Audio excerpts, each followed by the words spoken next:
Showbiz অঙ্গনের আলোচিত model সানাই মাহবুব আবারও শিরোনামে।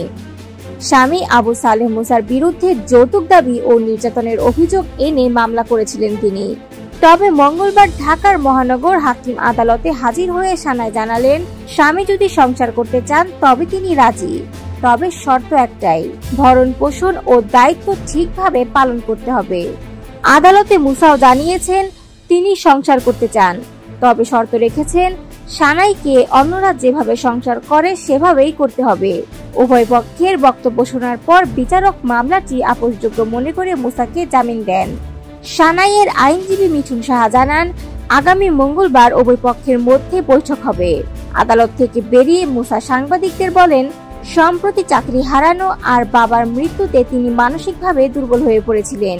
এই অবস্থাতেই দাম্পত্য জীবনে অশান্তি দেখা দেয়। তার দাবি, সানাই মামলা করেছেন হঠাৎ সিদ্ধান্তে, তবে তাদের মধ্যে যোগাযোগ সবসময়ই ছিল। মুসা উল্টা অভিযোগ করে বলেন, সে মিডিয়া ছেড়ে ধর্মের পথে আসতে চাইছে, বলছে সে সাধারণ মানুষ। আমিও তো সাধারণ মানুষ। স্ত্রীর মাধ্যমে নির্যাতিত হওয়ার অভিযোগও তার মুখে শোনা যায়। তবে সানাইয়ের মামলার অভিযোগে বলা হয়েছে, 2022 সালের মে মাসে বিয়ের পর থেকেই যৌতুক ও অর্থ দাবির চাপ বাড়তে থাকে। স্বামীর ব্যবসার জন্য তিনি ব্যক্তিগতভাবে 12 লাখ এবং বাবার কাছ থেকে আরো 7 লাখ টাকা দিয়েছিলেন। এরপরও মুসা নাকি আরো 22 লাখ টাকা দাবি করেন।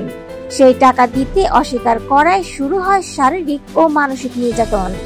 সংসার টিকিয়ে রাখতে লিগ্যাল নোটিশ পাঠালেও সমাধান হয়নি বলে দাবি করেন সানাই। অবশেষে আগস্ট মাসে তিনি আদালতে মামলা করেন।